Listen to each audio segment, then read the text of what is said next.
everyone, welcome back to my channel.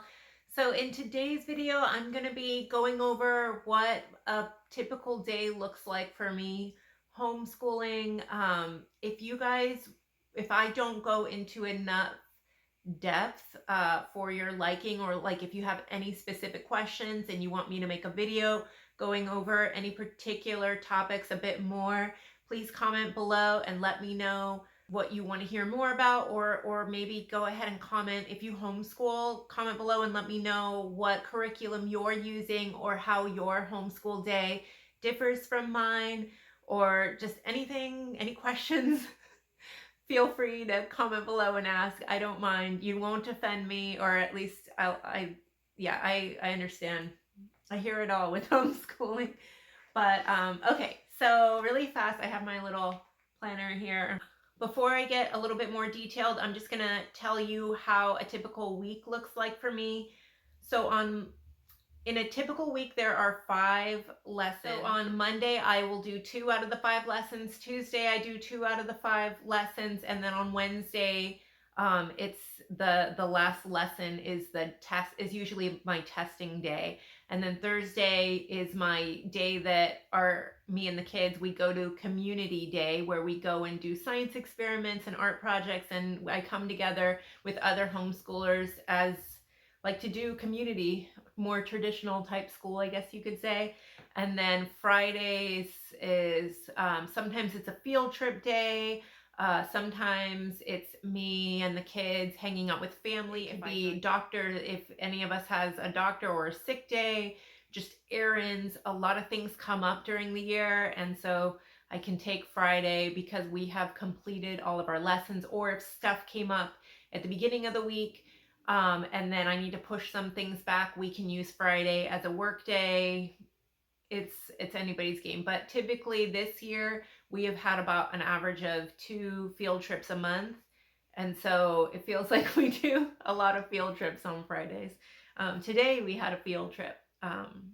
So yeah, typically on a Monday, the first thing me and the kids will do, as long as we remember and we're getting out of bed on time and everything and eating breakfast on time, I try to do the Pledge of Allegiance. Last year I was super vigorous, and first thing in the morning, we did the Pledge of Allegiance. We would sing like the national anthem. We would just sing like patriotic songs or Christian songs. But now my kids are 1st and 3rd grade, and actually we've kind of fallen off the bandwagon with the singing of songs, but we have still done the Pledge of Allegiance, but it's been a bit more spotty and hit or miss. Lately, we've been very consistent about reading a chapter of the Bible in the morning. We have been going through the book of Proverbs because I really wish that I, growing up, would have spent more time in the book of Proverbs. Proverbs mean like wise teachings, wise sayings. We will then do a short little prayer just for the day, listing a few things we're thankful for or things that are on our hearts or minds. We keep it pretty brief because we got to dive into school and get the day done before it escapes. So after one chapter of the Bible and a prayer, then I will read aloud The Boy Who Harnessed the Wind. We are this far in the story, so we just have a few little pages left. The Boy Who Harnessed the Wind. Have you guys seen this? It's a Netflix film. We have not watched the film yet, but I can't wait till we finish the book, and then I will let the kids watch the movie. The Boy Who Harnessed the Wind is about a boy named William Kamkwamba. I don't know if I'm butchering that name, Kamkwamba. But this boy, he was from, and I hope I'm not butchering it, Malawi. It's like right there, Wimbe. Yeah, so he gives like where he lives, and you know, it's very sad. I didn't actually realize how sad this book was. I had my 7-year-old son.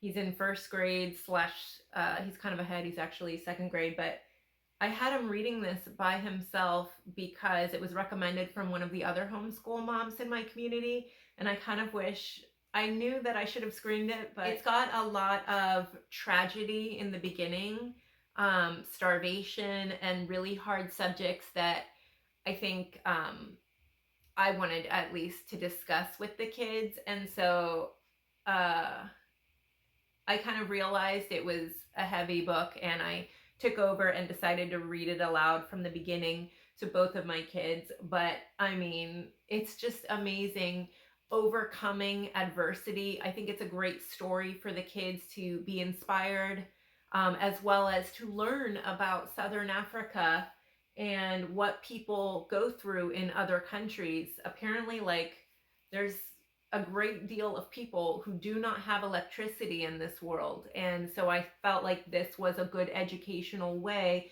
to learn about other cultures. I really want my kids to not only be familiar with American culture, but also world culture, because my family stems from Colombia, South America. So I want them to have a love for humanity and different cultures, different people. And so this has been a really fun story to read. And it's also very scientific. Electricity harnesses wind power. Yeah, and it's got pictures of the windmill that he made to create electricity in his village. And yeah, it's very, very inspiring story. So I'm really curious to see how it ends. Again, we don't have that much, but that is part of our education. And then I'm also reading this book, one chapter a day, How to Turn $100 into $1 Million, Earn, Invest, and Save. This is a book that I'm actually learning from. I am sad to say I didn't really get the best education. Even my parents didn't talk to me about money when I was growing up. So I feel like I'm learning a lot myself. I want my kids to be wiser than I was when it comes to investing and earning money.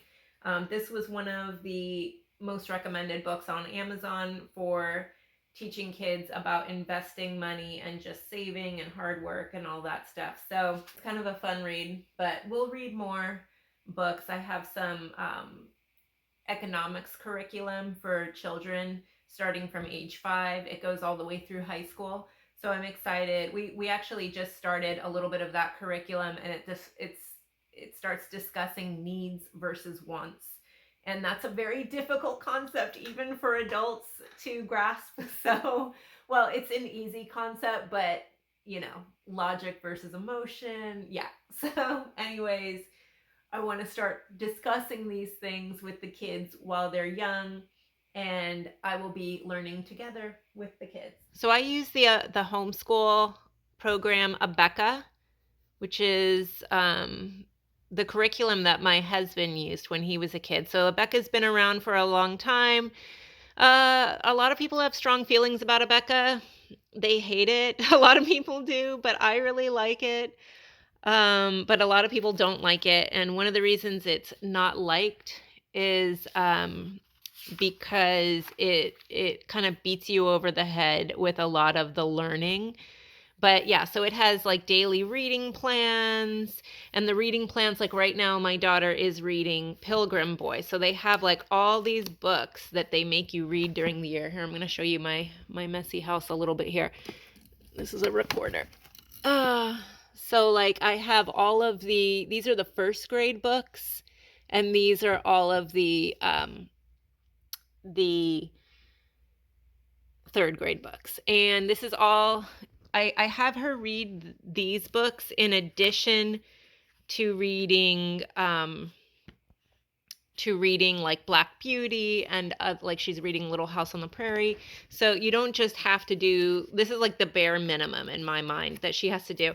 And anyway, so it kind of has all the homework assignments listed, like words that she needs to be aware of. Yeah, like have them read these pages, and then they have to like answer a bunch of questions. Like for Pilgrim Boy, which we're reading right now, let's see.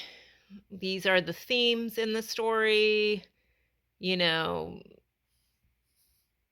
it is a Christian curriculum, so there's a lot of questions in regards to like Bible verses. Thankfulness is one of the lessons we talk about. So I kind of go over this with Ariana. Like after I know that she's completed a certain amount of pages, I will come to Ariana and I will be like, what was served at the noon meal? And then she will have to answer me, bread and cheese. And then if she doesn't know the answer, God forbid, then I'll be like, turn to page 16, read a little harder. And then she'll be like, oh, the noon meal was bread and cheese, you know? So it's just making sure that she's paying attention. And I like asking her all these questions because it tells me she's comprehending. And Ariana, I mean, we've been doing this since kindergarten for the last 2 or 3 years. It's like she read this book in like a day. You know, this is nothing to her. Um, and she comprehends super well. It's almost like, why am I even doing this? Because I know she can answer practically everything. She's got a really good memory, but yeah, it's like you are not in the dark when it comes to helping your child to comprehend what they are reading. There are lots of, what do we have here? Book report preparation, like stuff to help, with writing book reports, chapter summary, making sure that your kid is understanding and giving idea. It gives so many tips and ideas. You're not just left in the dark. You just have to care, really, like it's kind of how I feel about the reading stuff. So that's like the reading that goes along with some of her language arts. Like antonyms. It gives a lot of ideas for homonyms and adverbs. But anyways, yeah, when you have the curriculum, you have the power, So yeah, here you've got elements of a book. There's all kinds of helpful things in your curriculum. So, this is lesson 2. It goes all the way. There's like 170 lessons in the whole book. Let me show you. Right now we are on, what do we finish this week? We finished on lesson 80. So let me turn to lesson 80. So what were the objectives? Identifying simple subject, simple predicate in sentences, comparing subjects and verbs to make them agree. And then on board or paper, I can write all of these things. And make sure that Ariana, like A corresponds here. Have the child read the sentences and draw vertical lines dividing the subject and the predicate parts of the sentence. Ariana is awesome at doing this. I don't even, to be honest with you, at 3rd grade, I'm already to the point where I barely look at this. I will overview it and make sure that she comprehends everything. Like, when we find the subject, we are looking only for the noun that did that action. So we underline only the word dogs, blah, blah. Like, I just make sure that she understands what we are learning. And I only take, right, I don't have to spend forever because we've been doing this since kindergarten.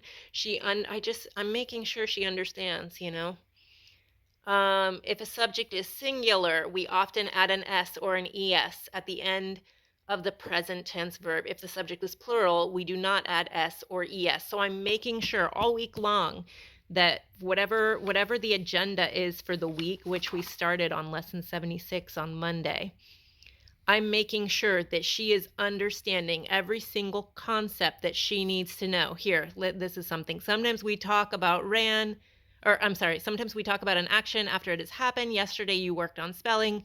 Worked is the verb we use to show that you already did it. We call these verbs past tense because they happened in the past. So she's learning, what does past tense mean?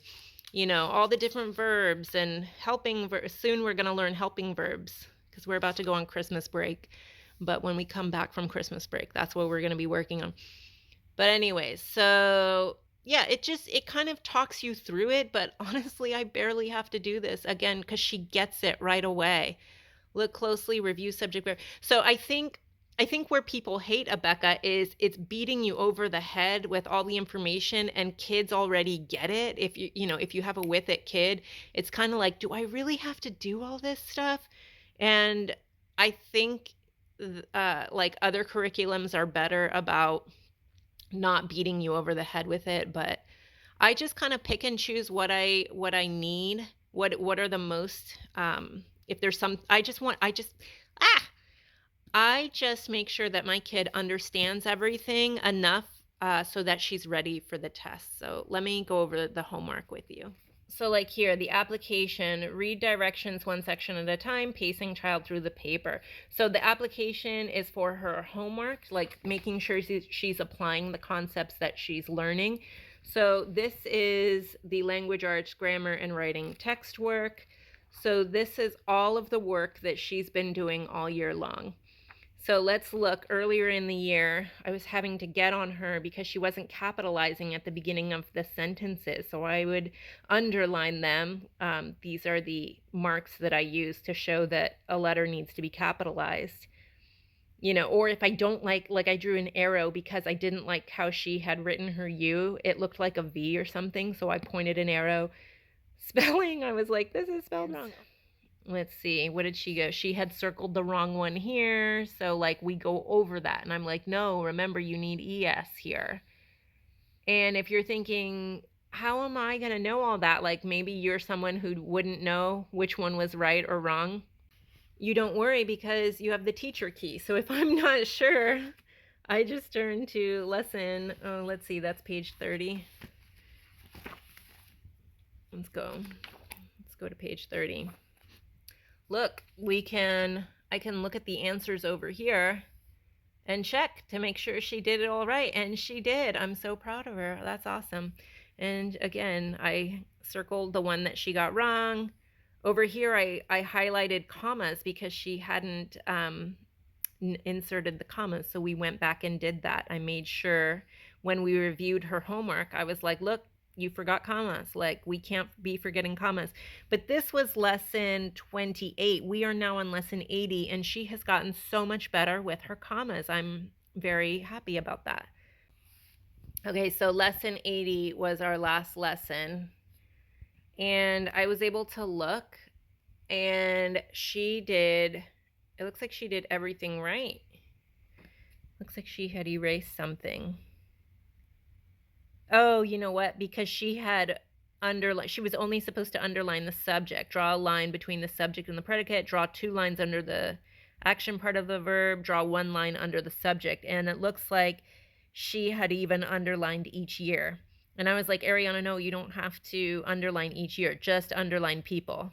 Just underline balloons. You don't have to do the many hot air balloons. But she underlined that whole part. So, and you're thinking like, well, I don't know anything about subjects and predicates.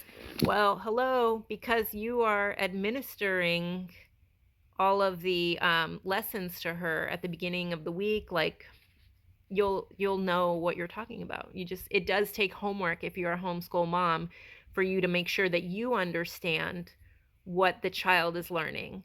And it's so much easier for you because you're older than a 7-year-old. You know, you already can grasp a lot of these simple concepts. I mean, it's elementary school.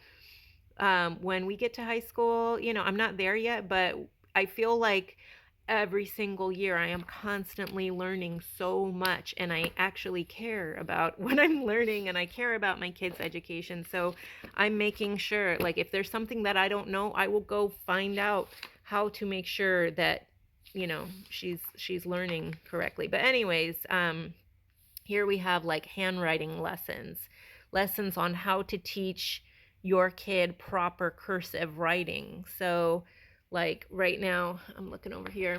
So I usually put all of Ariana's homework in this red folder. Here is something that she did. It was a handwriting test. So like I have not graded this yet. It's the Bible verse she had to copy. But like, I don't like that T. Like that T, I'm going to take off for that because she left such a big gap under there. It just drives me nuts. So, but when they saw the star, I don't like that S, but whatever. They rejoiced. Oh, she misspelled rejoiced. Look, and it's right there. See, that really annoys me because sometimes she will rush through her homework like this D. That D needs to be taller to me. So I am constantly marking up her, all of her cursive. But see, her name is right. It looks nice, right? There's her print. There's her cursive. So I'm just happy that she can read in cursive. But yeah, we got to work. Yeah, I'm going to have to mark this up. But so this is homework I still have to grade. here she does this, and, you know, I got to make sure she's comprehending it all. She has to answer some questions. So, and I have, you know, the teacher's manual too, to make sure that that she is answering correctly, and I can check everything, and it won't take forever and a day. So, okay, so that is her language. Then we have her test. So at the end of each week, she either has a quiz or a test. And I have the key here. So this tells me all the answers. And this week she had to do quiz 8.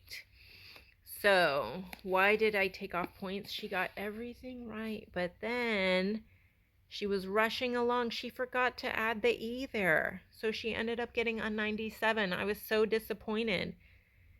You know, I don't just want to give my kids the right answer. You know, I want them to get 100% all the time, but at the same time, if they get a 97, they get a 97, and then, you know, it's up to me to decide if I want to address that. Like I try to give incentives, like offer, you know, you get like a prize or something like that if they get 100%. Like for my kids, I'll usually have like a candy bag of like Starburst or something. You can pull out a Starburst if you get 100% on your test. She did not get a Starburst for this, but she did get 100% on her spelling test, so she did end up getting one candy. But anyway, so that was her language arts test. Let's go and look at the arithmetic curriculum for Abeka. I really like the arithmetic. Biscuit, quiet. I really like it. Scope and sequence. Lessons 1 through 35. It tells me everything that we're going to be learning in regards to geometry, problem solving, money. But we are on lesson 80. So we have finished this. So this is everything we've gone over up to now. We've rounded numbers. We were doing our adding and subtracting, multiplication and division. We did the 5 to 7 tables and division tables, story problems, multiplying with money, pictographs, all that stuff. We were doing all these types of fun little things. Oh yeah, then they give you a daily scheduled, suggested daily schedule for 3rd grade, and it runs from 8:15 to 1 o'clock. And they give you like sample calendar, how to plan out your lessons. So just like with the other planner, it is 170 lessons. So we were on lesson 80. And lesson 80 today is what she did. So yeah, going over, yeah, they have the warm-up. Like, this tells you everything you need, all the materials and visuals. And I have all of those things. I keep them. This is her math bin. Like all of the different charts for liquid measurements and all that stuff. You know, what does a parallelogram and a cube look like? The different houses, like the thousands, the hundreds, the tens, steps in division. You know, I've laminated all of these things. But I mean, there's like charts for everything. So whatever it is that I need. Yeah. Oh, look. This was the bin for let me just pull this out. You know, parts of speech for 3rd graders, dictionaries, like sample, which she's already had to look up stuff in the dictionary, kinds of sentences, you know. There's all kinds of fun different things. Ah! Okay. Practicing writing letters.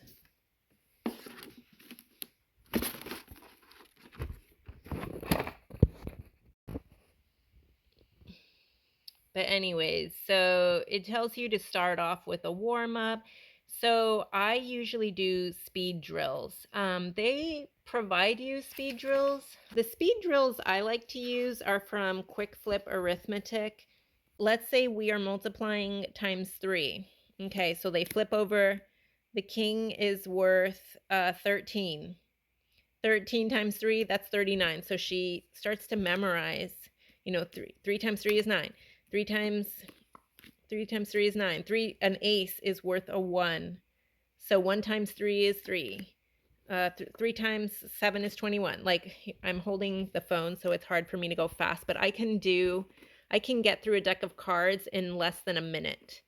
And so I make the kids try to get through the deck of cards in under 2 minutes. That's my that's my measuring thing. And then I kind of took a pencil and I wrote this chart, because sometimes, like with my son, he's in first grade, so we're doing addition and subtraction.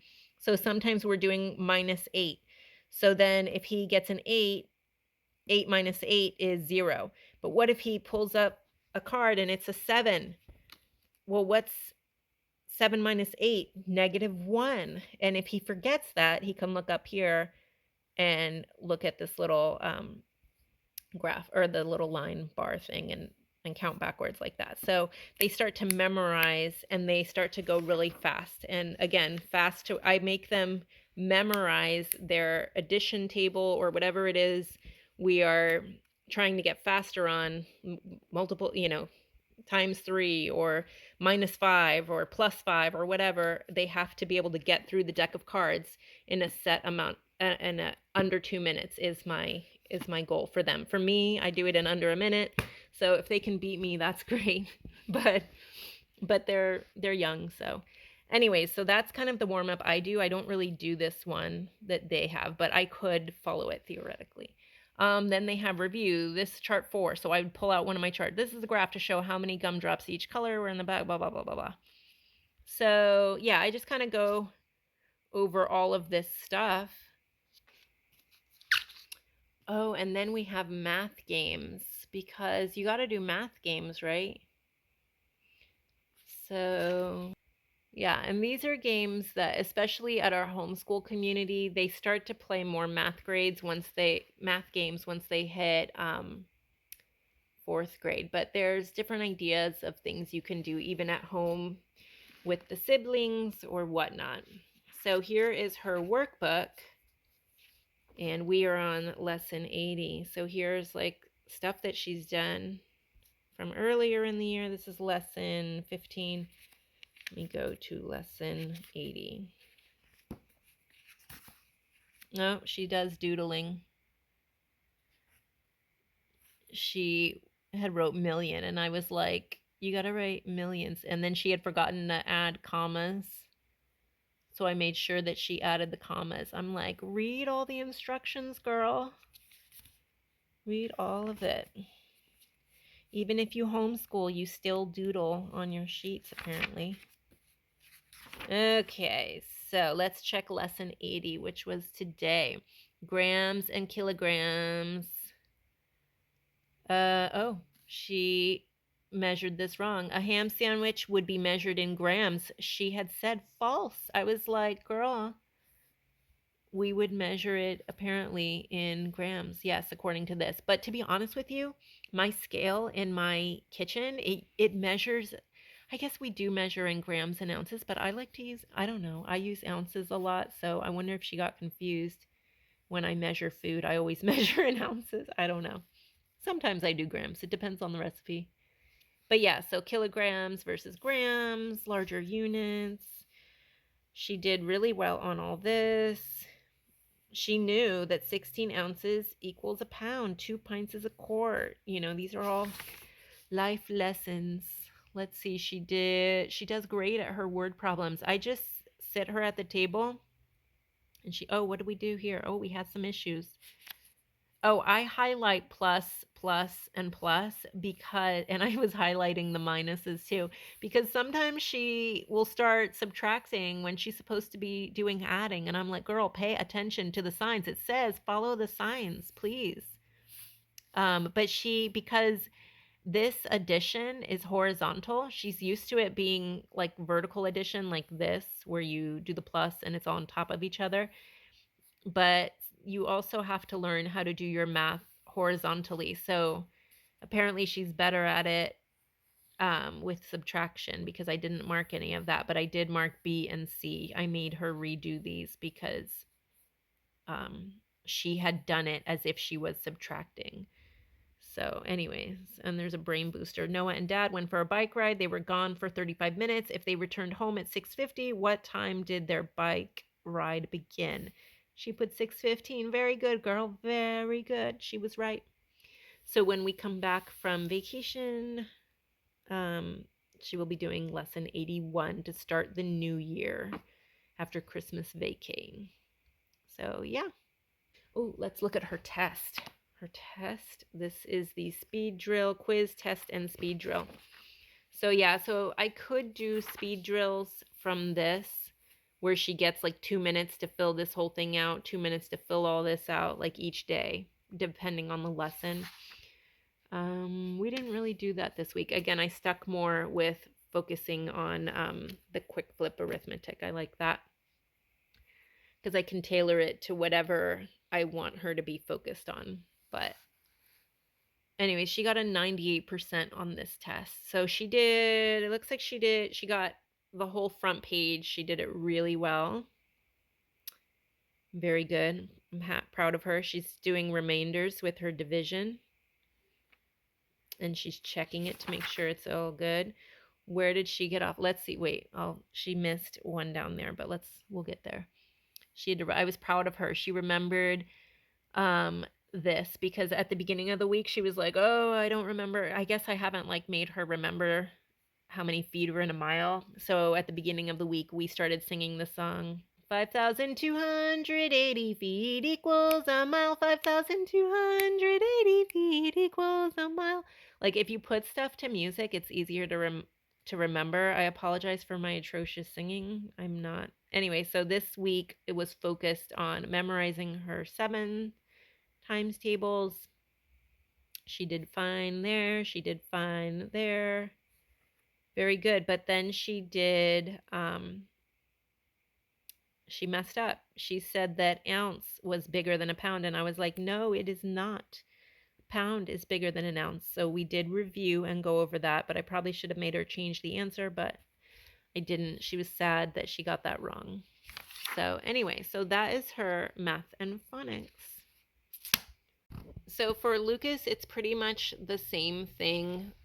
He has the book and it has all the lesson plans and it tells me like everything I need, the materials, the visuals, manipulatives, things to do for the warm up and review. And so my son is actually a grade ahead of, he's technically in first grade, but I have him doing second grade lesson plans because he's the little brother and he wants to keep up with the sister. I don't know. Yeah. Every kid is different. Every dynamic is different. But like, here's his spelling. Again, I do a Christian curriculum. But we have like poems that he can memorize. And sometimes we do, sometimes we don't. But this was a fun poem that the kids really liked. So this week he had to memorize.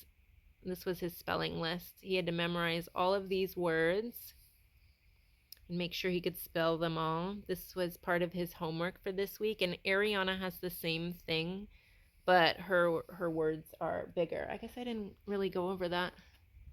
Here's her book. She is on spelling list 13, her spelling test today. She spelled everything very well, and she even capitalized Mayflower and Thanksgiving, which I was happy. I guess I could have had her capitalize Pilgrims, but I didn't. I was just happy she spelled it right. So she got an A+. I don't know if Pilgrims is... the book has it that Pilgrims is supposed to be capitalized, but I didn't really make her. So here is her work from this week. So the way I typically, oh look, here's a little quote, leave nothing for tomorrow which can be done today. So for her, like what I will do with my kids is I make them fill this out like on Tuesday. On Monday I have them I have them filling out a spelling list, and they have to write each spelling word out one time here, one time there. So like 2 times, I guess, total. And so they write all of their spelling words twice during the week. I'm also testing them during the week to see which words are trouble words for them. And if there are trouble words, I will make them spell it out loud like 10 times for me, or I will have them write it several times until they remember it, so that come Friday they can get the word spelled correctly on their spelling test. My son, I think he missed one. But anyways, so yeah. My kids are also learning piano.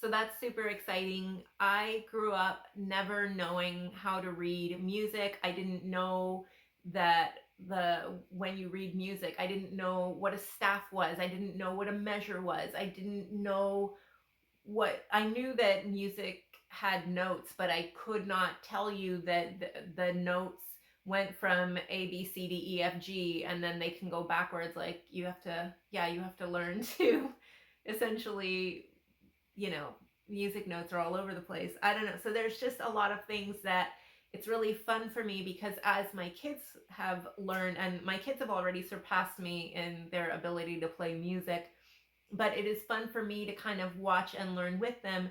I realized that if I want to take up piano, I can. So after my kids have done their piano and the quick flip arithmetic spelling, and they're finished all their homework and everything, typically I will have the kids do the Abeka reading curriculum, which I will show a video of, but I also have the kids reading books outside of the Abeka curriculum, and they will typically have to read at least, like for my son who's in 1st grade, I make him read like a chapter of one of the books that I will show you, and then same for my daughter. Usually I have her reading 2 chapters, though, from 2 different books, 1 chapter from each. We will then do our classical conversations memory work when all of this is said and done. We are part of a community called Classical Conversations. It's a Christian community. They are worldwide, is my understanding. They have 3 different cycles. This cycle, we are in cycle 2 right now. So each week we have a bunch of stuff that we have to memorize. Cycle 2 is medieval to modern history. So those are all of we have 24 history sentence, 45 US presidents we're going to have to remember. We have, so it's like 500 pieces of information in 1 year that the kids have to memorize. And we are on week 12. So this week, in addition to the math that I do like with Abeka, we also have to memorize that 3 teaspoons equals 1 tablespoon, 2 tablespoons equals a fluid ounce. We memorize these indefinite pronouns. My kids are not even learning about indefinite pronouns, so they don't even know what indefinite pronouns, what that means. My daughter, being in 3rd grade, she does know what a pronoun is. And I've started to touch on it with Lucas, even though he's 1st grade, 2nd grade kind of thing. But the idea of indefinite pronouns we have not gotten to yet. I'm assuming that's more of a 4th, 5th, 6th grade thing, but they still have to memorize it, even if it's above their grade level. Tell me about the Battle of Waterloo. They have to memorize this whole sentence. They have to memorize the Eastern European seas. They're memorizing the timeline that Genghis Khan ruled the Mongols, England's Magna Carta, Ottoman Empire. They've got to memorize all that. Even if they don't know who Genghis Khan is, even if they don't know any of it, it's still important for them to memorize it, because we can then talk about it and discuss it during the week. And it's just important to develop the vocabulary, to become familiar with the names. Here we have first conjugation endings for Latin. So in the future, like as the kids get bigger, we are going to be learning more and more Latin. Right now, they just have the kids memorizing and hearing the endings for future perfect tense. But anyways, what are some other bodies in our solar system? Asteroids, meteoroids,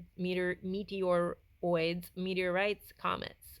Okay, Ariana and Lucas, go ahead and identify some of the Eastern European seas for me. Lucas, can you show me where the White Sea is? White Sea, Barents Sea, Black Sea, Caspian Sea, Aral Sea.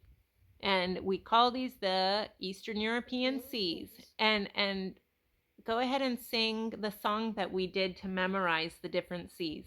Go ahead, both of you. The White Sea is a sea, and the Barents in the north you see. The Black Sea is a blue you see. Standing on the stepping on the Turkey. The Caspian Sea's a snake you see, about to eat the Aral Sea, which looks just like a little pea. Eastern European Sea. Okay, so that's how we do a lot of our songs, huh? Yeah. Okay.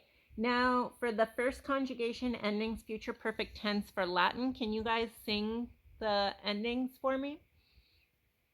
Ready?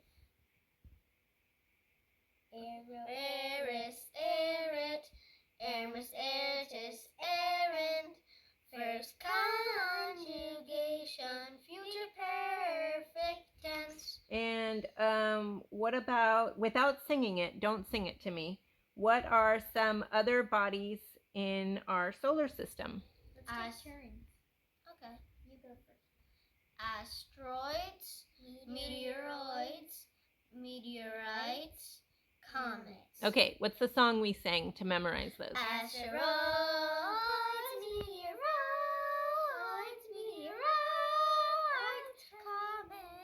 comets. Okay, now we do our teaspoons and tablespoons. What? 3 teaspoons equals 1 tablespoon.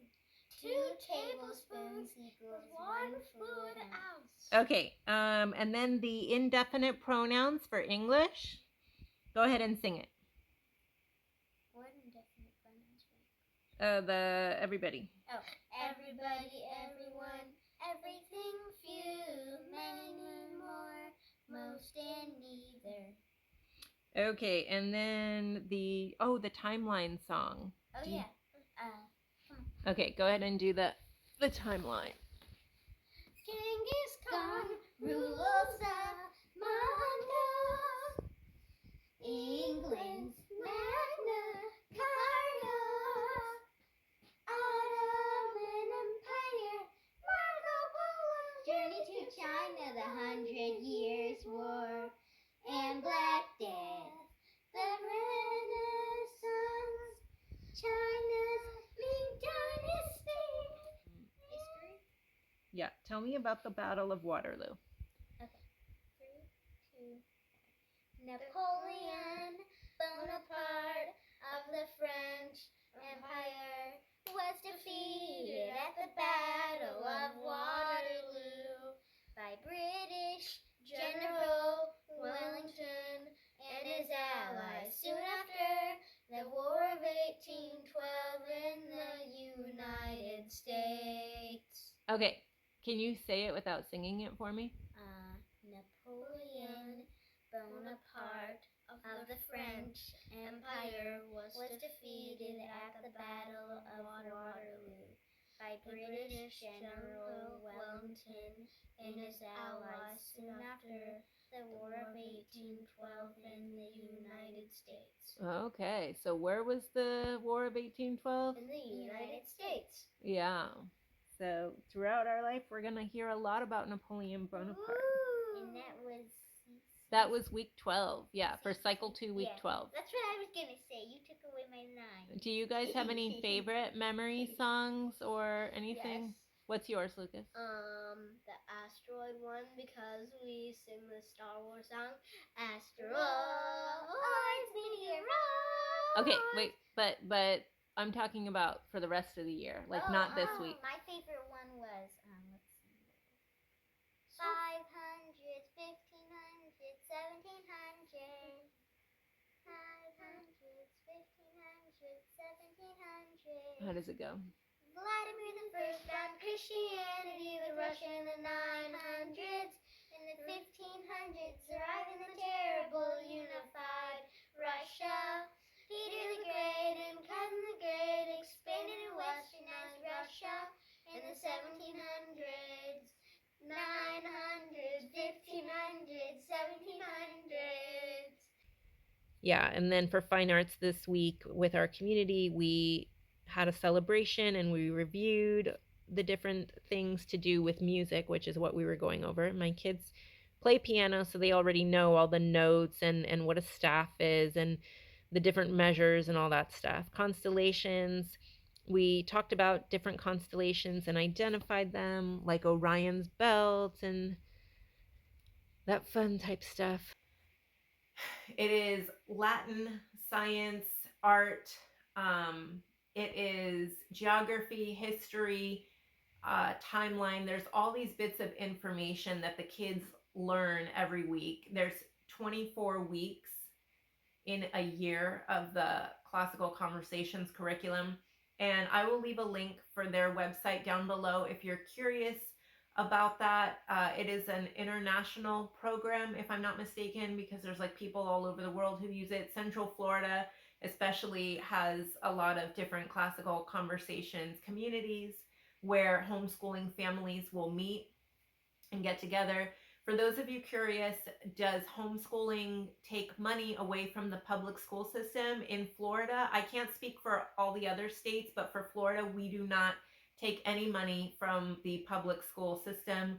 I actually pay taxes for everything as if my kids were in public school. So I'm not taking any money out of the state's education funding. I'm helping fund, even though I'm not utilizing those services. But I just wanted to throw that out there in case anybody was concerned about that. I feel very blessed to be part of our Classical Conversations community. I really am so thankful. Thank you, Jesus, for the families that are at my community. They have all been a huge blessing to me in so many ways. And every community is different. I know that there are bad reviews about Classical Conversations online, and I feel very sad for whatever some people have experienced because I've read some like really sad stories. I guess it just depends on the people at the community, or my sister always says to me, Jenny, where there are people, there is poop. Everybody poops. So I think you have to kind of have realistic expectations. Everybody is not perfect. It takes a lot of grace, I think, when you're dealing with other people, but people, if you have compassion and go there to serve. What is it that JFK said? Ask not what your country can do for you, ask what you can do for your country, kind of thing. I feel like you kind of have to have that same mentality when you go into a homeschooling community. It's not all about what you can get, and it's more about what you can give. And I feel like our community is so much more rewarding when you're actively participating and involved, and not just treating it like a drop off, like you take care of my kids kind of thing. With our homeschooling community, we get to do science projects, like dissecting crayfish was one of my favorite science projects that we did.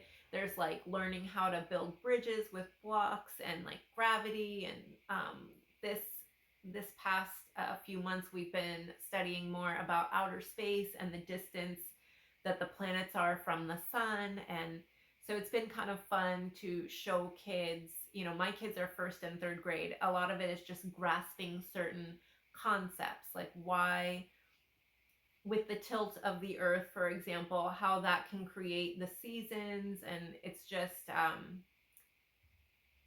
yeah, like the tilt of the earth, for example, and how that affects the seasons and all of that stuff, where the earth is in proximity to the sun. Like we have like a special science experiment book that we use.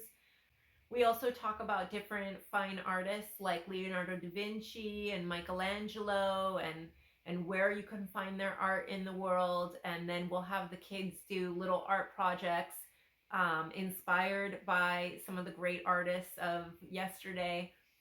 And then we've also, for the last 6 weeks, have been going over music notes and things that my kids already know because they're taking piano lessons, but other kids in the community who aren't taking any kind of musical classes or anything, they might not know. And so even before my kids were taking piano, I was learning about the different notes and how to read music without ever having taken a class, just with the curriculum materials from CC. We call it CC, Classical Conversations. But if you want me to talk more in depth about classical conversations and my review and my experience or 2 cents on it, let me know in the comments below, and I can definitely talk about that and all the things that we do. But we're usually there. That we do that community day on Thursdays, which is, so Monday and Tuesday, it's all like a lot of review and going over things for the tests on Wednesday. And then Thursday, all day, we're gone. Like community starts at 9 a.m. and we don't come home till around 4. So we're gone a lot of the day because the kids just want to be with their friends and play and have those fun relationships. And then on Friday, we just, we've done like the Orlando Science Center. Today we did the Orlando Repertory Theater and we saw the Christmas play True North. I wasn't allowed to film the play because of copyright issues, but the kids really enjoyed that. We have gone to Bok Tower Gardens. We did a Shakespeare festival. That was super fun. And it goes in line with some of the things that we've been learning. On the days that we do have our testing, they look very similar to Monday and Tuesday, except that we also throw in an art class, and we use outschool.com. I really love Outschool, and I will list the class that we take. We do a watercolor class with, the teacher's name is Amy, but I'll list it in the description box below if you want to sign up and be part of my kids' watercolor class online. Speaking of, let me show you some of my kids' art here. So this is something my daughter did. I don't know, you can see it. I don't know, she gets to be creative. She uses colors that are non-traditional, but I thought she did a pretty good job on her giraffe mommy and giraffe baby there. Recently she did another one of like a bird breathing fire. I don't know why her bird is breathing fire, but I like that she's learning how to make the bird like grasp the branch. I thought that was pretty neat for a third grader. I don't know if I was doing that at that age. And then she did this pretty fun one with a peacock here. And most recently she did this unicorn one here. I like this little thing blazing at the top of the horn. But look at the form of the horse. It's not terrible. I don't know. I thought it was kind of cute. And then my son just said, Mommy, I want to do the watercolor class too. I didn't think he would be interested in art. He was so much more into building and creating with block structures. He's also younger. But he did, instead of a unicorn, he did a Minecraft dragon horse, and he named it Miney. But here it's breathing fire. And it looks like he did some little Viking boy there. I'm not quite sure what all's going on, but I was all about it. I'm like, you do you, boo-boo. You do you. I know. So, other books that I like to read to the kids, because there are 24 weeks in our community, I read this book called Old World Echoes, and it has 24 weeks of stories. This one, like week 1 and 2, are stories from Norse mythology, like with Thor and Loki, like the actual, it's not the Marvel comics, it's like the actual Norse mythology. It's like excerpts from those like other like legends and things.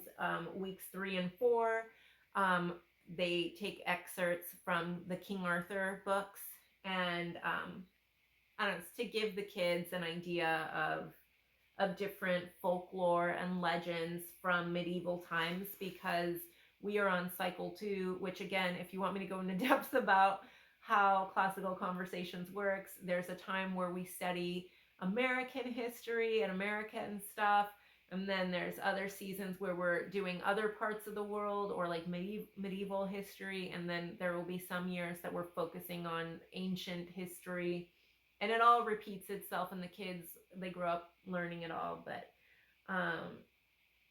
yeah, so this has a lot of also African tales, Asian tales, so that we're not just talking